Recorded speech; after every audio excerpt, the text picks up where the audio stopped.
The Laplace transform of a periodic function gives you a very useful result according to this particular rule. And we are going to see its mathematical proof.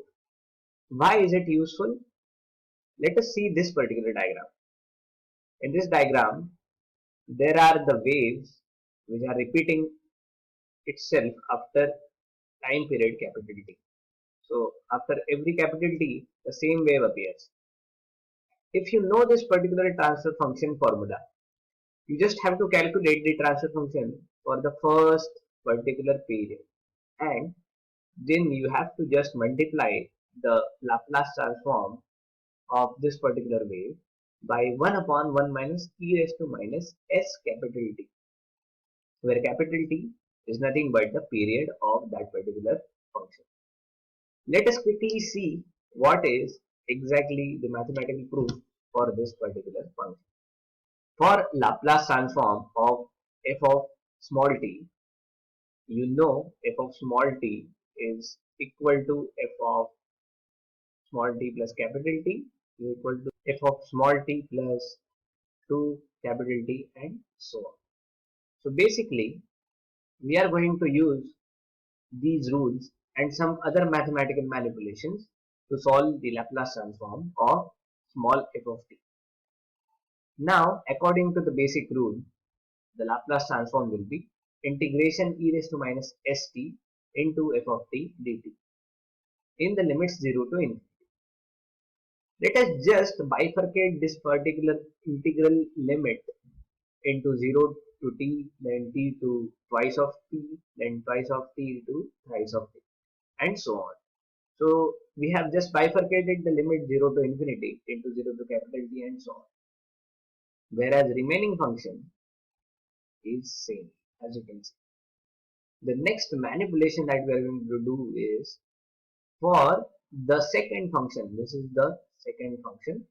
We are going to assume small t is equal to u plus capital T. We are going to change the variable. You will know for why exactly we are doing this just in this particular step. So if you differentiate both the sides, you get dt is equal to du. As this t is constant, it doesn't appear in the differentiation. Now when you change the variable from dt to du, this is dt, we are going to change it into du. So in this function it is going to be du. Then the limits also will change because these limits are for t. We have to calculate the limits for u.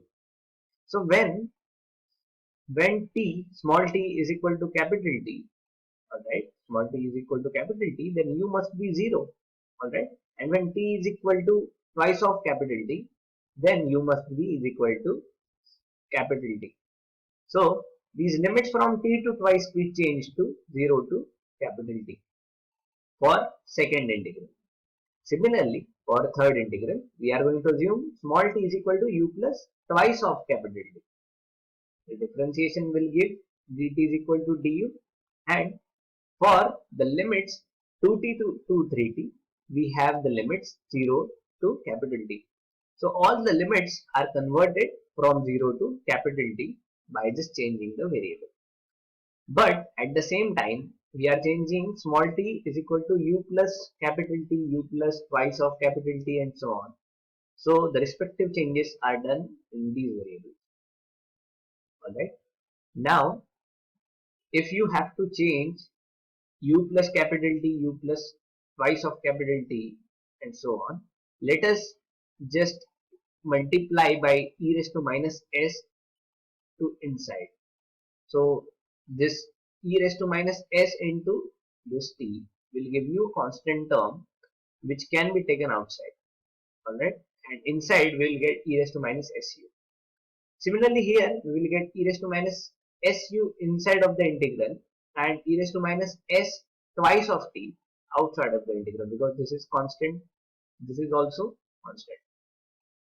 If you do this continuously, you will get such values, and let us see what is the next step that we are going to do. Ultimately, quickly just check, here we have du, here we have du, and now because this is the definite integral, we can always change the variable from any variable.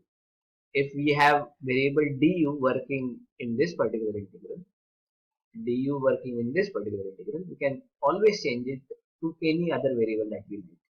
Let us choose t instead of u, because anyway in the answer, while we are putting the definite values of the limits, the answer is going to be the same. That is why this rule applies. So wherever there is u, we are going to change it by small t. So this change you are going to see here. Every u is changed by small t. Alright, and rest is same. So we have common values here, e raised to minus s capital T plus e raised to minus s twice of capital T and so on. And these are the terms that we have. Now, because this is the periodic function, look at this function. This is f of small t. This is f of small t plus capital T. This is f of small t plus twice of capital T. So all these functions are same, and those are equal to f of small t. We have just replaced them to f of small t. Alright. Now, this whole integral 0 to capital T e raised to minus st f of t dt is same in each of the term now, and we are calling it f1 of s. Alright, we are calling it f1 of s.